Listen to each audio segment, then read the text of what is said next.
buried it under something stronger. Resolve. I went in my office safe, pulled out the contract binder for the Monroe Grand. I flipped to Section 12, Ethics Clause. There it was in black ink. The property reserves the right to terminate any event found to compromise the dignity, integrity, or brand reputation of Monroe Hospitality Group. I drafted an email. Short, precise, subject urgent contractual notice of breach Ellington Warren wedding. Dear Miss Hayes, per our conversation I have confirmed that my exclusion from the guest list, while my contribution remains accepted, constitutes a breach of ethical standards as outlined in Section 12 of our contract. Please advise the Ellington family and Mr. Monroe that unless I receive a formal written apology, a restored and acknowledged place at the wedding as a respected guest and family member by 5 p.m. tomorrow, I will be forced to cancel the event and forfeit the deposit. Under the terms clearly defined in our agreement. Best, Claire Monroe, CEO, Monroe Hospitality Group. Then I texted Ryan. We need to talk now. He called within the hour. I answered, voice like steel. Did you know? I asked. He sighed. Claire, it's not what you think. It's exactly what I think. They uninvited me to your wedding after I paid for it. Did you approve it? They said it would be better for optics, he mumbled. That it might confuse people if guests saw you giving instructions to staff. Because I own the place. They said it would blur the line between family and service. And you agreed? I didn't fight it, he said quietly. I didn't want to cause drama. Then let me cause it for you. I snapped. Claire, I'm giving you one chance. Fix this, or your wedding doesn't happen. Not here. Not on my name. Not with my money. He was silent. I mean it, Ryan. I've spent my life cleaning up other people's messes. I won't sweep this one under the rug. Click. This wasn't a tantrum. It wasn't revenge. It was self-respect. And for the first time in weeks, I could finally breathe. They arrived at exactly 4:45 p.m., 15 minutes before the deadline I had given. I'd instructed my staff not to welcome them at the front desk. No smiles, no champagne, no warm greetings. Just my assistant escorting them silently to the executive boardroom on the second floor.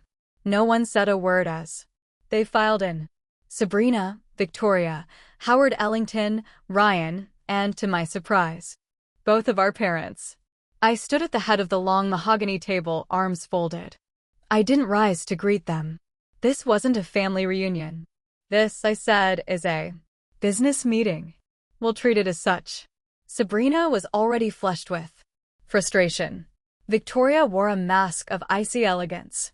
Howard looked bored, as if about to endure a client dispute. Ryan looked like he hadn't slept in days. I opened a folder and slid it across the table. That's a copy of the signed contract between Monroe Hospitality Group and the Ellington Warren wedding party. Please direct your attention to Section 12. And Victoria rolled her eyes. We're not here for legal ease, Claire. Then you're in the wrong room, I said flatly, because what you did, removing me from the guest list while keeping my money, violates both the spirit and letter of that contract. I believe, Howard interrupted, this can be resolved amicably. That depends entirely on your definition of amicable, I said. Mine includes not being publicly humiliated and excluded from my own family's event while footing the bill. Victoria leaned forward, tone clipped. This entire ordeal is the result of a misunderstanding. Sabrina never said you weren't family. She merely thought given your dual role as venue host, it might cause confusion.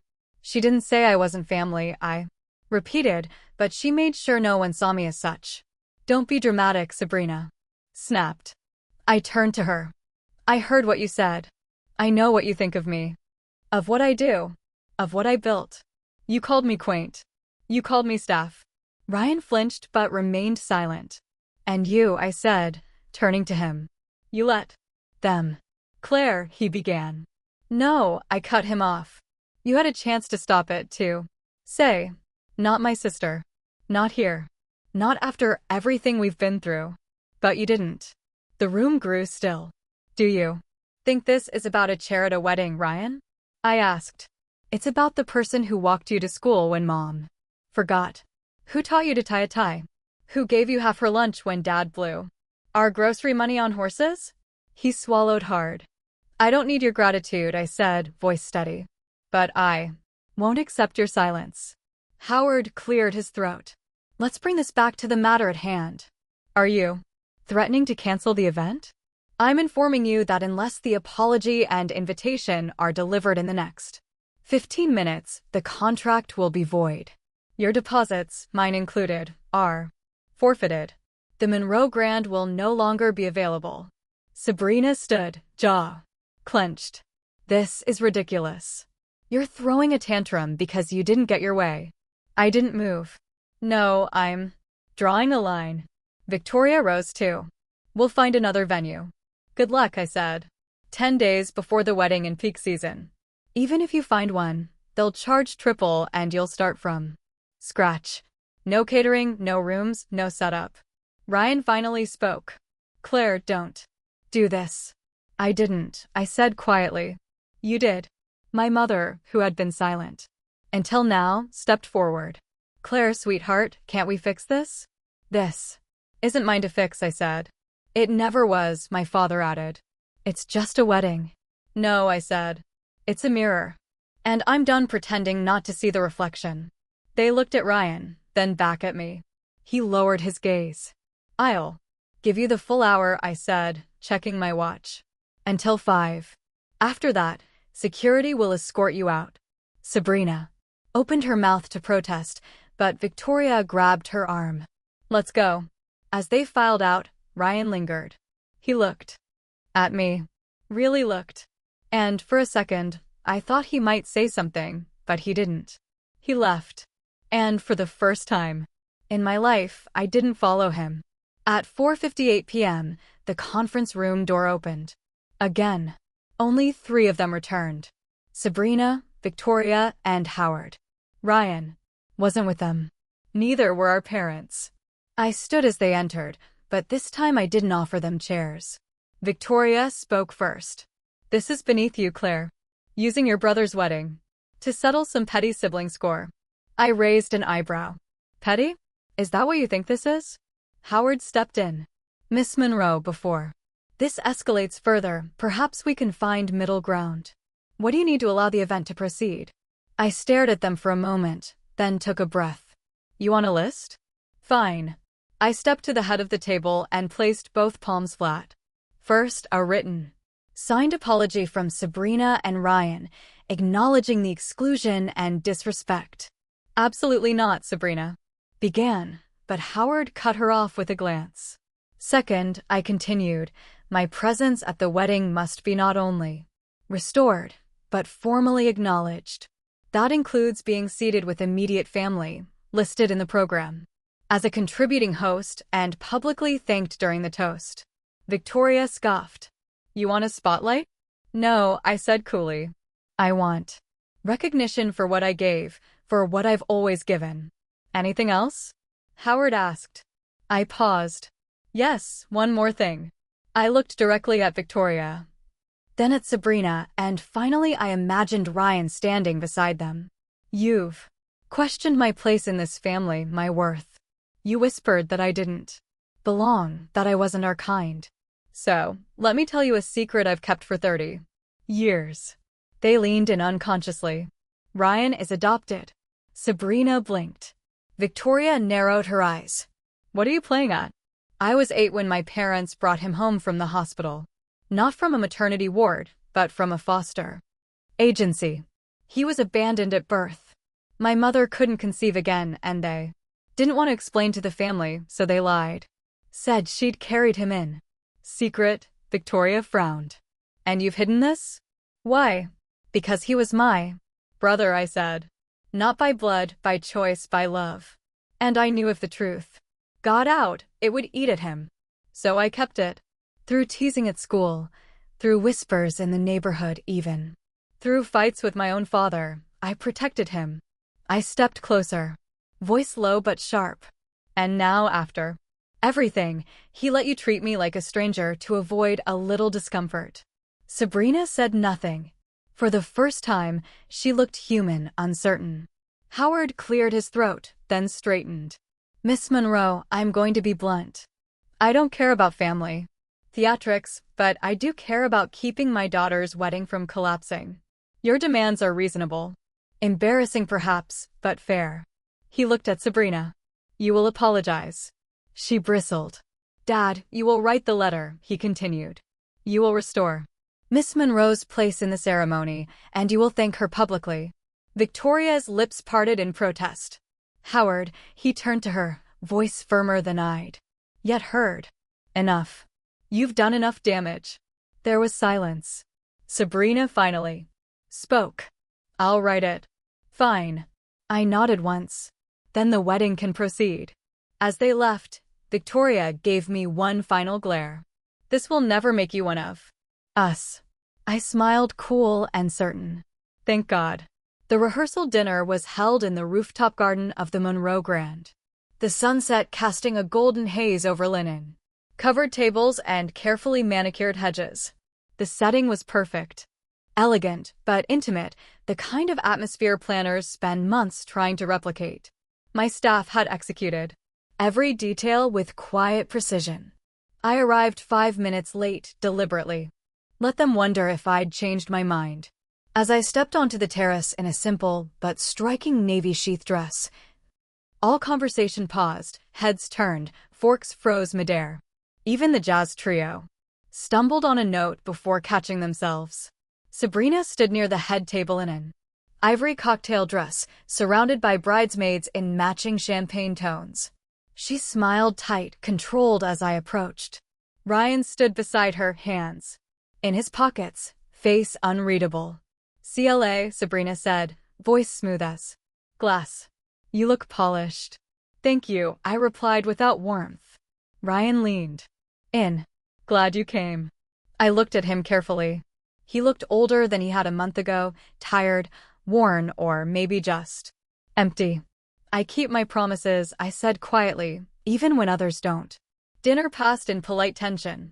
I made small talk with distant cousins and former classmates, accepted compliments on the venue, nodded at guests who now realized whose property they were celebrating on. Every so often I caught Sabrina's eye, always evaluating, always calculating. Midway through dessert, I excused myself and stepped into the corridor near the restrooms to catch my breath. That's when I heard them. The voices came from the private lounge just off the main terrace. The door wasn't fully closed. She actually showed up. One bridesmaid giggled. Did you see her? Like a duchess with something to prove. Sabrina's voice followed, light, but laced with contempt. Let her have her moment. She needed it. Besides, she makes this whole thing look more bespoke. The room laughed. She thinks she won.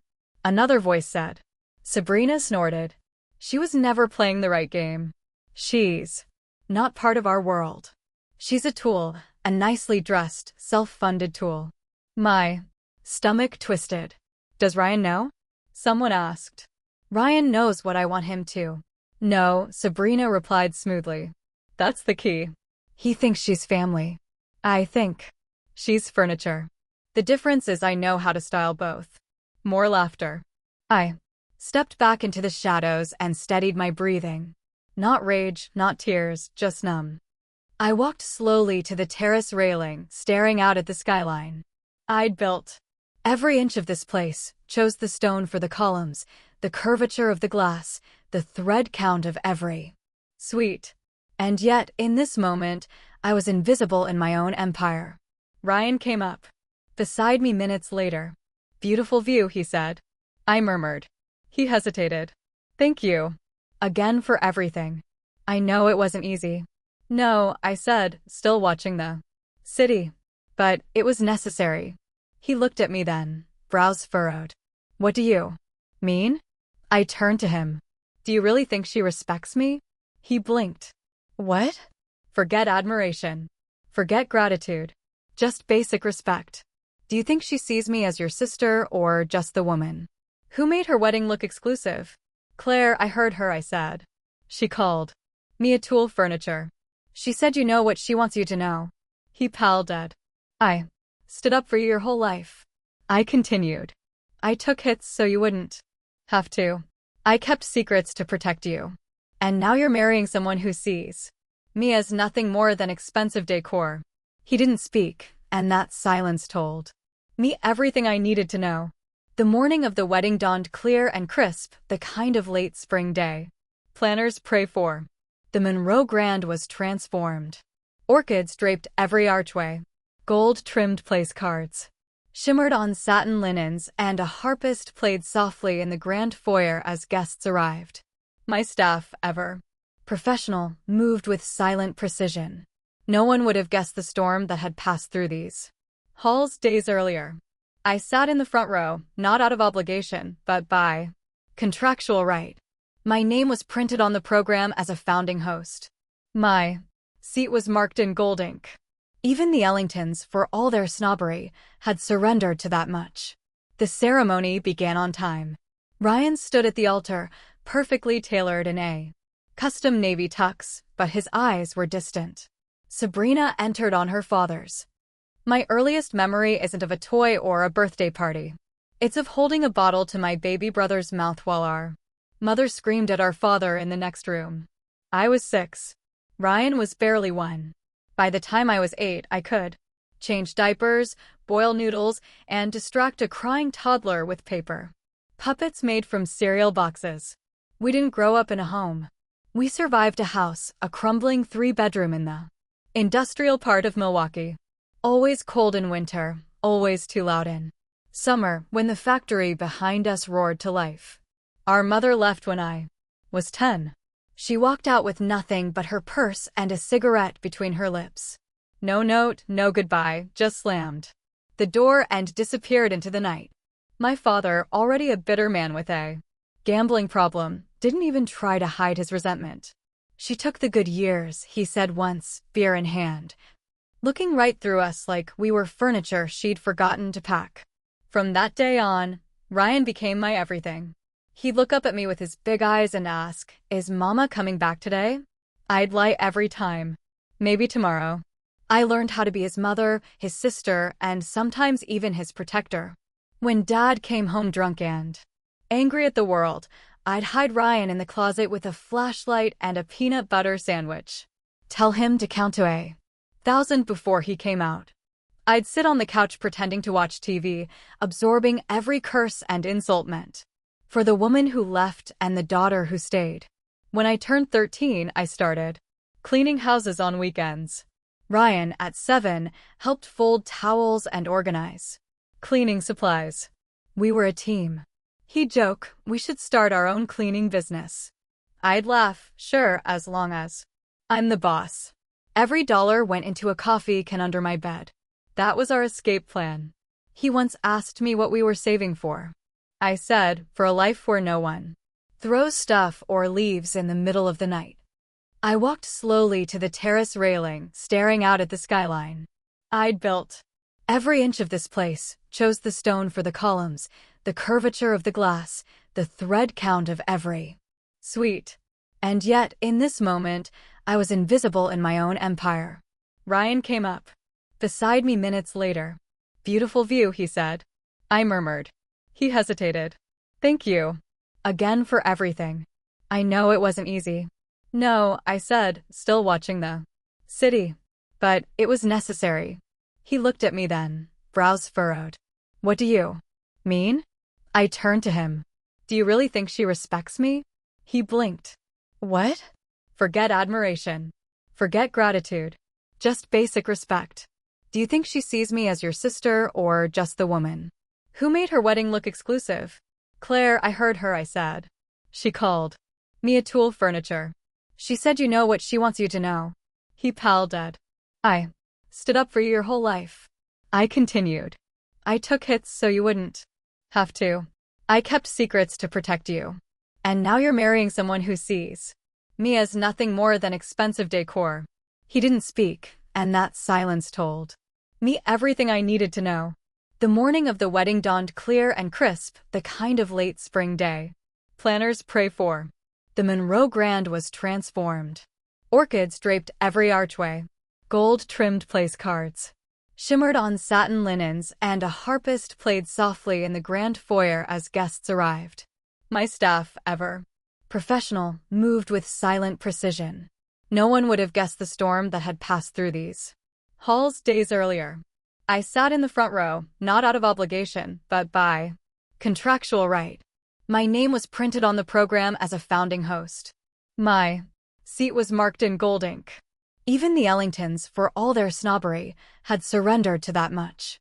The ceremony began on time. Ryan stood at the altar, perfectly tailored in a custom navy tux, but his eyes were distant. Sabrina entered on her father's. Humiliated. Her mother was already whispering to the planner, likely calculating how to spin this into something survivable. But nothing could soften what had just happened. The groom had just left the altar, not for scandal, not for another lover, but for his sister, for himself. Ryan stepped down, walked past the stunned guests, and stopped at my row. He didn't say anything, just held out his hand. I stood, and for the first time in a long time, I took it.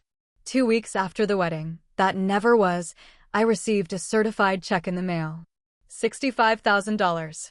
No note, no card. Just the money I had once gifted, now returned. At first I stared at it like it was a relic from another life. That sum had once symbolized my love, my sacrifice, my willingness to do anything for Ryan's happiness. Now it was a full-circle moment, a quiet restitution that neither erased nor excused what had happened, but acknowledged it. I didn't deposit the check. Instead, I founded something, the True Love Grant, a program for couples from underprivileged backgrounds who wanted to celebrate their love without being crushed under the weight of luxury expectations.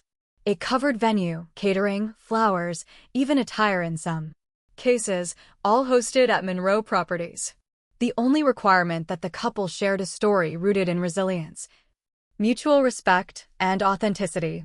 Applications flooded in. The first wedding was a teacher and a firefighter. They exchanged vows under the same chandelier Victoria Ellington once demanded be removed. They cried more than Sabrina ever did. So did I. One morning while reviewing the second round of applicants, my assistant buzzed in. "Claire, there's someone here to see you. Walk in." "No, she asked for you by name." "Sabrina Ellington." I froze. "Send her to the lounge," I said after a long pause. "Give me 5 minutes."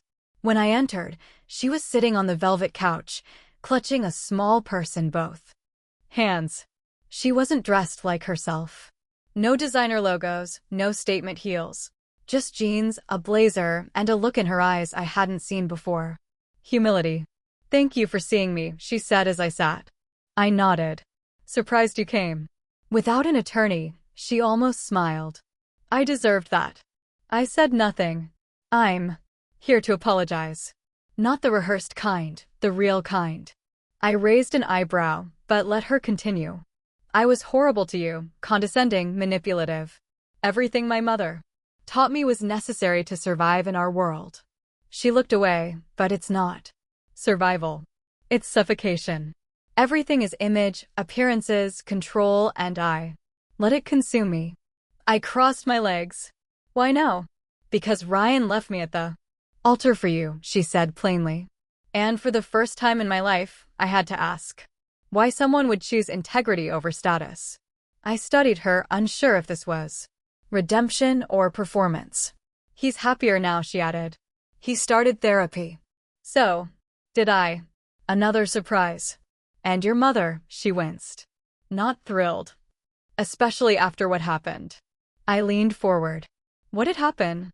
She hesitated, then pulled out her phone and handed it to me. A news article was open. Ellington Foundation Board reshuffle.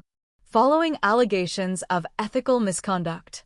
Below was a photo of Victoria, tight-lipped, walking briskly through a crowd of reporters. "She was removed from the board," Sabrina said.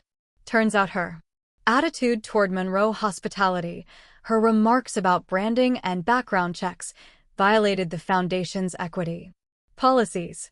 Someone leaked the audio. I blinked. "You?" She nodded. It was time.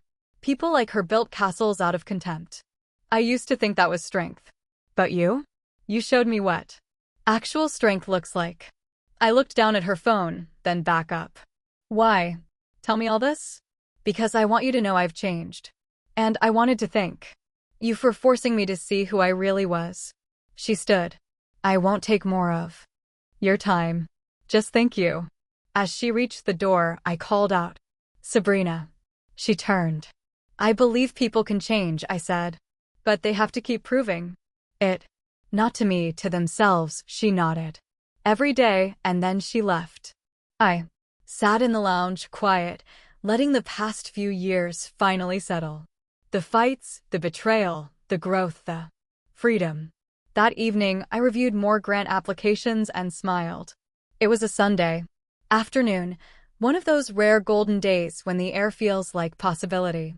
I was on the terrace of the Boston property, nursing a coffee and skimming through a new batch of True Love grant applications when I heard footsteps behind me.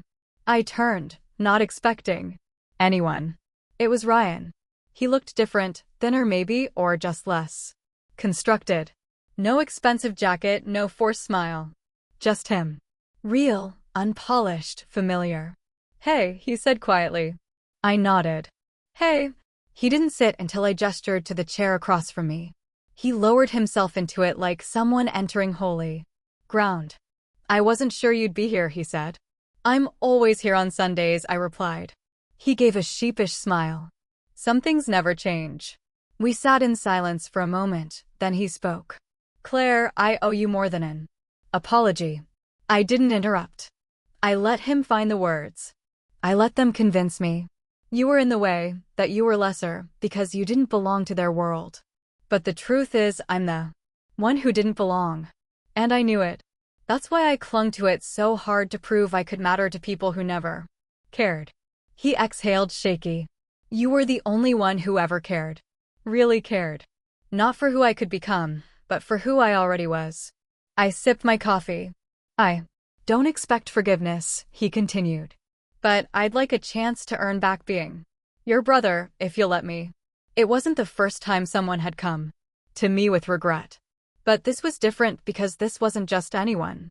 This was Ryan, the boy I'd taught to tie his shoes, who cried when I left for college, who painted our first lobby walls while eating cold pizza and calling me boss lady. I'm not going to pretend nothing happened, I said finally. You hurt me deeply. You let people treat me like I was disposable. He nodded ashamed.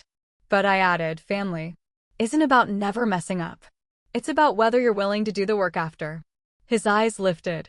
You don't just get to be my brother, I said. You have to show up every day with honesty, humility, and intention. I will, he said quickly. I will. And not for show, I added. Not because it feels good, but because it's the right thing, he swallowed. Deal. I leaned back, studying him. Then you've got your chance. Don't waste it, he smiled, eyes glassy. You have no idea what that means. I do, I said. Because I almost gave up on you. We sat there a while longer talking about everything and nothing. He asked about the grant. I told him about the firefighter and the teacher. He told me he was taking a job with a local nonprofit helping build housing for families in transition.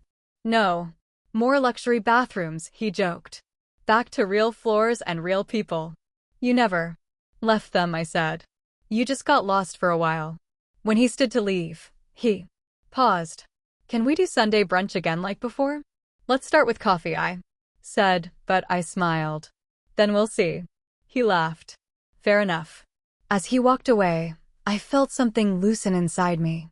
Not all the pain, not all the betrayal, but something softer, like a thread pulled loose, finally. Allowed to unravel. That evening, I sat at my desk and wrote a post for the Monroe Grand's newsletter. It was part reflection, part manifesto.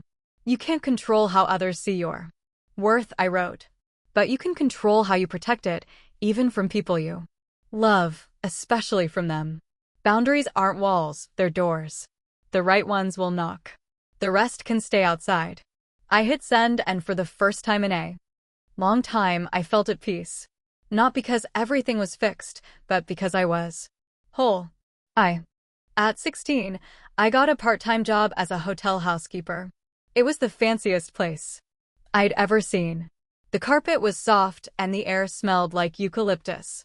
I cleaned toilets while dreaming of managing a place like that. Ryan used to wait for me outside after his school shift at the gas station. He'd have 2 hot dogs in a paper tray, one for me, one for him. We'd sit on the curb and eat like royalty, laughing about how one day we'd own a building and Dad would have to pay to get in. We made a pact one night on that curb, hands sticky with mustard and hope. No matter what happens, we stick together, he said. Always, I promised. And I meant it with every fiber of my being. Ryan was a wiry kid, smart with his hands, slow with words, but sharp when it counted. He built things from junk, fixed broken toasters for neighbors. He once repaired the school's coffee machine using leftover wires from an old stereo. I knew then he wasn't meant for college. He was meant for real work. By high school's end, I'd applied to hospitality management programs. Ryan chose trade school and promised to work nights so he could help cover my tuition. We weren't just siblings. We were survivors of the same war zone. I couldn't imagine a life without him. Through every broken pipe, every eviction notice, every scraped knee and split paycheck, it was me and Ryan against the world. By the time I was 25, I had finished my degree in hospitality management and was working 60-hour weeks at a boutique hotel in Chicago. I rose quickly, receptionist to supervisor to operations lead in less than 3 years. But something inside me itched. I didn't want to manage someone else's dream. I wanted to build my own.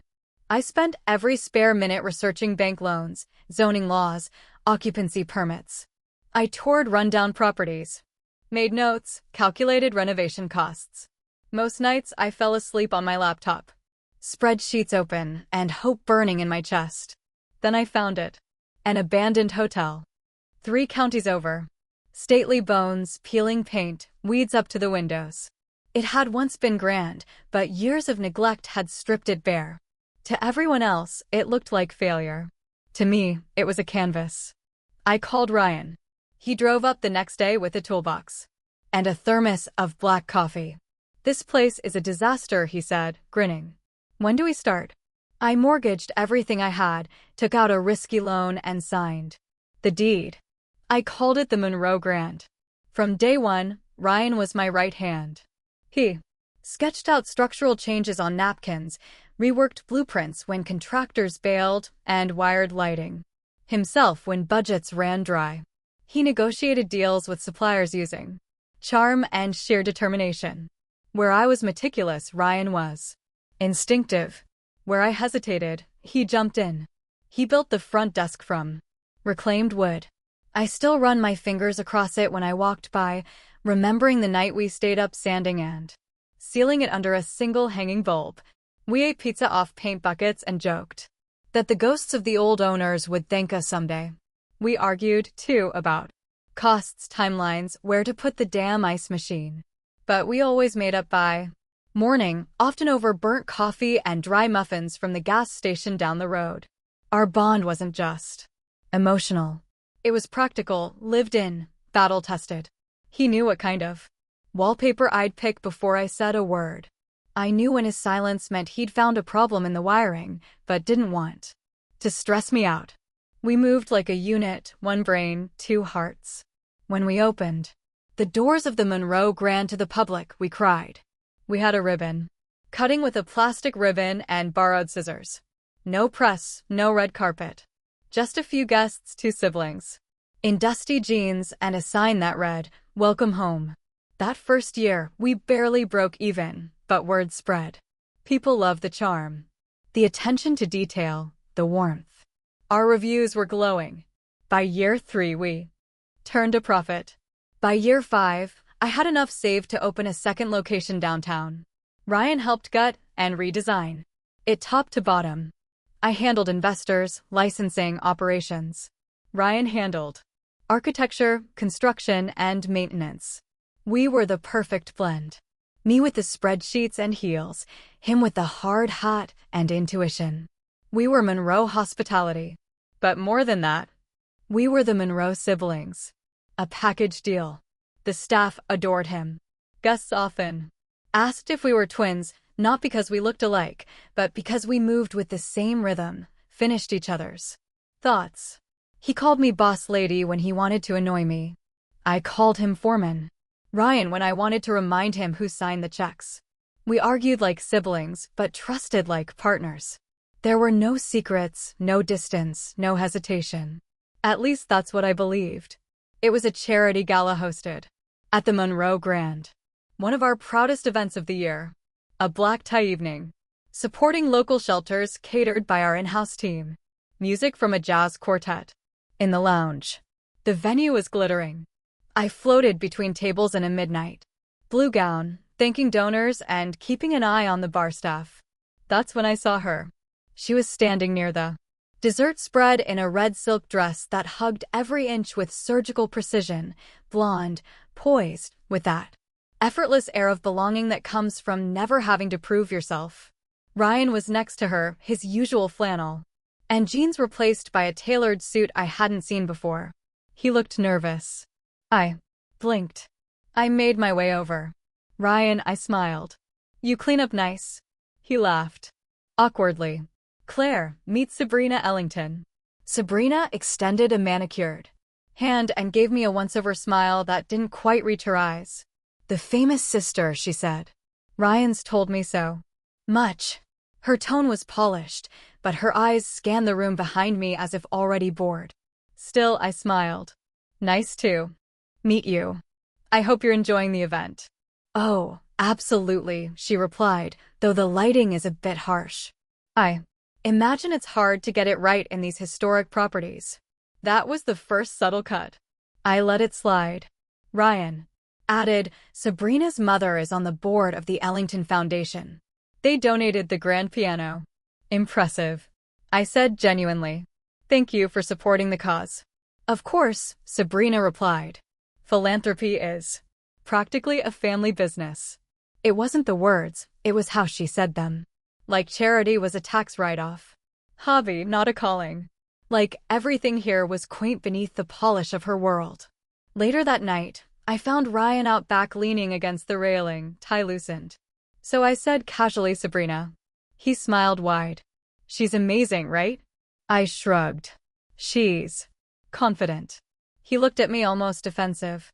She comes from a different world, but she's kind. You just have to get to know her. I nodded, not wanting to argue. If she makes you happy, that's what matters. And I meant it, even as my stomach twisted. Sabrina started showing up more often, lunches with Ryan, events we co-hosted, occasionally popping by construction sites in heels that made no sense for gravel. She was never rude. Outright, just removed. She greeted staff with clipped politeness, smiled tightly at my managers, asked pointed questions about brand positioning as though she were vetting our relevance in her social circles. Then came Victoria Ellington, Sabrina's mother. I met her at a Chamber of Commerce brunch. She wore pearls that could cover my payroll and had a handshake like a CEO. So, you're the sister, she said, as if surprised someone like me existed. I've heard your properties are efficient. Efficient? Like I ran a factory, not a luxury chain. Still, I smiled. I was used to power plays. We aim for memorable more than efficient, I said. But I'll take both. She gave a cool laugh. Sabrina tells me you started from nothing. That's admirable. Not everyone has the stomach for hard beginnings. That part stung, but again I let it slide. For Ryan at dinner later, as we toasted a successful quarter, Sabrina clinked my glass with a gentle smirk. To family, she said. I nodded, but my gut whispered. Something was shifting. The changes came gradually, like a fog rolling in so slowly, you don't realize it's there until you can't see past your own feet. At first, it was subtle. Sabrina scheduling brunches with Ryan. That happened to conflict with our usual sibling dinners. Then it became more overt. Family events I used to organize. Suddenly being moved or shifted without anyone telling me. I thought Sabrina looped you in. Ryan would say, genuinely confused. She hadn't. And it became clear she never intended to. Ryan's tone began to shift too. He started using phrases like the right circles and people with influence. He joked about how I still wore flats during walkthroughs and how real luxury clients expect more polish. The digs were light, wrapped in laughter, but the message was clear. He was adjusting himself to fit into her world, and I was part of the outdated version he was shedding. We had our first real argument the night I caught him editing our website copy to remove references to our humble beginnings.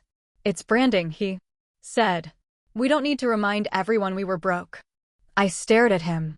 That story is our brand. It's what makes us real. No, he said, eyes avoiding mine. It makes us small. I couldn't recognize the person saying those words. Then came the whispers, staff mentioning Sabrina dropping in during vendor meetings, giving her suggestions that undermined my decisions. Our event coordinator told me Sabrina had requested she no longer refer to me as owner during walkthroughs when guests were present. It's confusing, she apparently said. People might mistake her for a manager. That was when I realized it wasn't just about inclusion. It was about erasure. But the final snap came by accident. Through an intern from the finance department who had once worked at a law firm in New York. She recognized Sabrina's last name on an invoice and pulled me aside after a team meeting. Can I ask something off the record? She said, is your brother's fiancée Sabrina Ellington the same one who sued her ex-fiancé last year?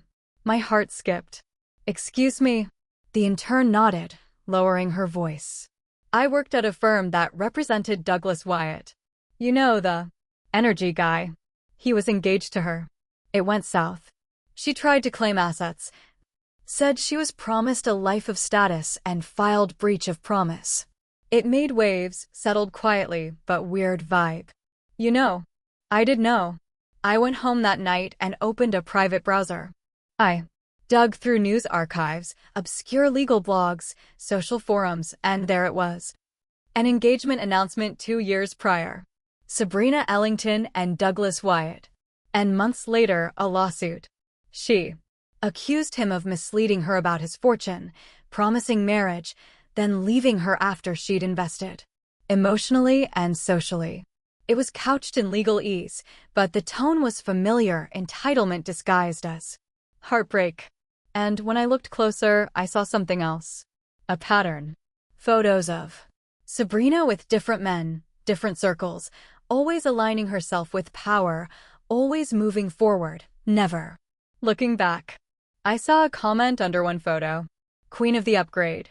I sat in my dark kitchen for a long time, staring at my reflection in the microwave door. Ryan was her new target, her next upgrade, and he was blind to it. But what made my stomach truly sink was the realization that I couldn't warn him. Not without seeming petty, not without driving him further into her arms. Because right now he trusted her more than me. And that more than anything broke my heart. The call came on a crisp Thursday evening just as I was reviewing renovation plans for our Boston property. Ryan's voice buzzed with excitement, the kind of giddy nerves I hadn't heard since we opened our first hotel. She said yes, he shouted before I could even say hello. I paused. She Sabrina. I proposed. She said yes. Claire. I leaned back in my chair, heart thudding. Wow. Congratulations. I meant it, at least in the tone. But something deeper inside me coiled tight. We're thinking early June, he continued. Sabrina wants something grand, something timeless. Her mom suggested venues in Napa or Montauk, but let's just say we'd need a miracle or a billionaire. I closed my laptop. You already have both, I said gently. What about the Monroe Grand? There was a pause. Would that be weird? Why? It's our place. It's perfect, and I'd love to host it. You're sure? Of course, I said. Consider it my gift. Venue, catering, hotel rooms for the wedding party. Ryan exhaled like a man given oxygen. Claire, that's over 60 grand. 65, I corrected. But who's counting? Sabrina was. 3 days later, she and Victoria scheduled a walkthrough. They arrived precisely 15 minutes late, dressed like they just stepped off a runway. Sabrina air-kissed the front desk associate. Victoria adjusted her gloves as if allergic to the lobby air. I greeted them warmly. Welcome to the future wedding of the year. Sabrina's smile was tight. We'll see. Anthony, my venue manager, led us through the ballroom. I'd cleared the space specifically for them, had fresh arrangements set up, even brought in mock table settings. Sabrina's eyes scanned the room like a contractor assessing damage. The windows are a bit narrow. They're original, I replied. 1923, part of the charm. They make the room feel small, Victoria added. We moved into the bridal suite. Sabrina ran her fingers along the antique dresser. This wallpaper, it's very provincial. It's French silk. Can it be removed? I kept smiling. We can offer alternative backdrops for photos. Back in the ballroom, Victoria gestured toward the chandelier, our iconic centerpiece of Czech crystal. That must go. My jaw tightened. Excuse me, it's dated, Sabrina said. Mother thinks a modern installation would better reflect our aesthetic. It's the most photographed piece in the venue, I said. A new fixture would take months to import and install. Well, Sabrina said, eyes already on her phone. Then we'll need to get creative. I looked at Ryan, who had joined us halfway through the tour. He offered a helpless shrug, caught between loyalty and diplomacy. That night, I finalized the deposit paperwork, $65,000 to cover the full venue package, basic catering, and luxury suite accommodations. I signed the check without hesitation. It wasn't just money. It was love, legacy, the hope that maybe this gift would re-anchor us, rebuild the bond that was slowly fraying. I told myself it was worth it to see Ryan happy, even if every red flag waved like a stadium full of warning signs, even if every request chipped away at something sacred, even if somewhere deep down I already knew I was paying for more than a wedding. I was paying for silence. I expected to be part of the planning, not because I'd paid for the venue or because the ballroom bore my family's name, but because I was his sister, his only family.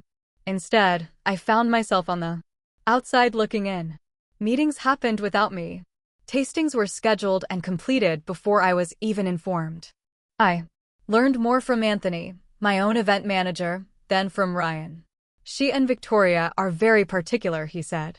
Carefully. They brought in a consultant from New York, someone who specializes in legacy weddings. Legacy weddings? I asked, raising an eyebrow. It's branding for high society. Ceremonies. Think magazine spreads, stylized experiences. And that excludes the woman paying for it. He didn't answer. The worst part wasn't the omission, it was the performance. Whenever we crossed paths, Sabrina would smile like we were best friends. Claire, darling, we must get coffee and finalize the linen options. Mother has opinions, of course, but I want yours, too. That coffee never came. The invites never arrived. Then came the incident in the atrium. I was walking through the hotel on my way to a logistics meeting when I passed by one of the reserved salons. The door was slightly ajar. Inside, Sabrina, Victoria, and two bridesmaids sat with mood boards and champagne. She thinks she's part of this, Sabrina was saying, like her presence adds elegance or something. One of the bridesmaids laughed. It's sweet, though, like a well-meaning aunt. Oh, please. Victoria chimed in, her voice sharp and dry. She's the hotel manager, dear. Treat her like staff. Polite, useful, but don't get too familiar. It confuses. Boundaries. Another round of laughter. Does she even know she's not invited? She still thinks it's implied, Sabrina said, chuckling. Bless her. So naive. I didn't move. I couldn't. My body froze, ears burning.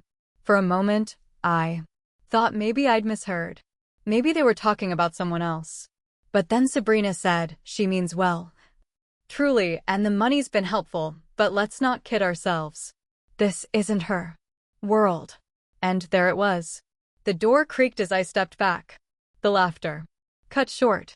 One of the bridesmaids peeked out. "Oh, Claire," she said too brightly. "We were just talking about how beautiful the ballroom will be." I smiled. I nodded. I walked away without saying a word. In my office, I closed the door and sat in the dark. My hand still held the folder I'd meant to drop off. My chest felt tight, like something precious had cracked open. This wasn't just exclusion. It was dismissal, disdain, a calculated effort to reduce me to a tool, a venue, a checkbook, a convenience. But what cut deepest wasn't Sabrina. It was Ryan. Where was he in all this? Did he know? Did he care? That night, I texted him, "Hey, haven't seen you in a while. Want to catch up? Dinner on me?" No reply. I waited 2 days. Nothing. I checked our shared calendar, the one we used to plan everything from launch events to family birthdays. It was blank wiped. Whatever was happening wasn't temporary. I was being erased. And worse, Ryan was handing them the eraser. It started with my cousin Amy. She called one afternoon gushing about the wedding invitation. The envelope was stunning. Claire, hand-lettered calligraphy, gold-foiled edges, and a wax seal with their initials. So classy. And the venue. "Your hotel looks incredible in that mock-up photo." I froze mid-email. "You got an invitation already?" "Of course," she said, puzzled. "Didn't you design the whole thing?" I laughed. Hollow. Not exactly. Over the next few days, more calls trickled in. Aunt Mara, Uncle Theo, even. My father, who I hadn't spoken to in over a year, left a voicemail thanking me for the invite. "Looking forward to seeing the Monroe Grand again. You really turned that place around. And the wedding should be quite the event." Everyone had received one. Everyone but me. At first, I rationalized. Maybe it was a clerical error. Maybe my envelope was delayed. After all, I lived at the venue. Who mails an invitation to someone already living inside the ceremony? But the gnawing suspicion refused to leave. I checked with our mailroom. Nothing. I skimmed through our reservation logs. The wedding suite was booked. The Ellingtons had upgraded every amenity. The rehearsal dinner was confirmed for our penthouse restaurant. Still nothing for me. So I texted Ryan. "Hey, just checking. Should I expect a physical invite or are we doing digital?" 3 hours later, his reply came. "Melissa handled the list. I'll double check for you." I stared at the screen, fingers curling into fists. I waited another day, then I called. "Hey," he answered, voice tight. "Ryan," I said, calm but direct. "Am I invited to your wedding?" There was a long pause. Too long. "Of course," he said finally. "I mean, Melissa's just trying to balance numbers. Her family's guest list is massive." "Numbers?" I repeated. "You're worried about headcount at an event I'm paying for." He sighed. "Don't take it personally. It's complicated. Melissa's trying to curate a certain vibe. You know how image matters to her mom. And what am I, Ryan? Off-brand? A liability?" His silence told me everything. "You're not making this easy," he muttered. "I'm not supposed to," I snapped. "You think I wrote a $65,000 check so I could be politely excluded from the party?" "I didn't ask for the money," he said sharply. "No," I whispered. "You just took it." We hung up without saying goodbye. 2 days later the call came. It was mid-morning and I was finalizing vendor payments when my receptionist buzzed in. "Victoria Hayes from Hayes and Cumming. Events is online too. She says it's urgent." I clicked over. Miss Monroe said. A clipped professional voice. "Victoria Hayes, lead planner for the Ellington Warren wedding." I closed my laptop. "Yes. I've been asked to inform you of a few adjustments to the final guest list," she began. My heart thudded. "I regret to say, your attendance at the ceremony has been rescinded." Silence. "I'm sorry," I said slowly. "What did you just say?" "The bride and her family have finalized the seating chart. Your name was removed due to certain sensitivities. They appreciate your understanding and would like to thank you again for your generous contribution." I couldn't breathe. You're uninviting me from my brother's wedding at my hotel. That I paid for. I'm simply relaying their decision, she said, uncomfortable. Now, the deposit remains non-refundable. Of course, the terms were clear. My voice dropped. Did Ryan approve this? I was told he's aware. Was he on the call? No, she admitted. I spoke with Sabrina and Victoria, but they assured me he agrees. I didn't hang up. I didn't scream. I didn't cry. I wrote down her name, the timestamp, and the exact phrasing she used. Your attendance has been rescinded. Then I stood, walked to the floor-to-ceiling windows of my office, and stared at the ballroom where I had hosted dozens of celebrations, weddings, anniversaries, fundraisers, all filled with joy and family and laughter. And now it was the setting of my betrayal. Not by a stranger, not by a rival, by my brother. By the only person I ever thought would never choose anyone over me. And still they expected me to smile, to serve, to be grateful for the privilege of being useful. But I wasn't just the hotel owner. I was the one who cleaned motel toilets at 16 so we could eat. The one who made sure Ryan never missed a field trip, even when Dad forgot. The one who sanded wood floors until midnight so our first lobby would gleam. And they thought they could erase me with a phone call. They thought wrong. I stared at my phone, still clutched in my hand, long after the call ended. My fingers were numb, but my mind was burning. I didn't cry. Not yet. I'd passed the stage of heartbreak. Now came something colder. Clarity. I dialed Victoria Hayes back. She picked up on the third ring, sounding surprised. Miss Monroe, I'd like you to confirm something, I said evenly.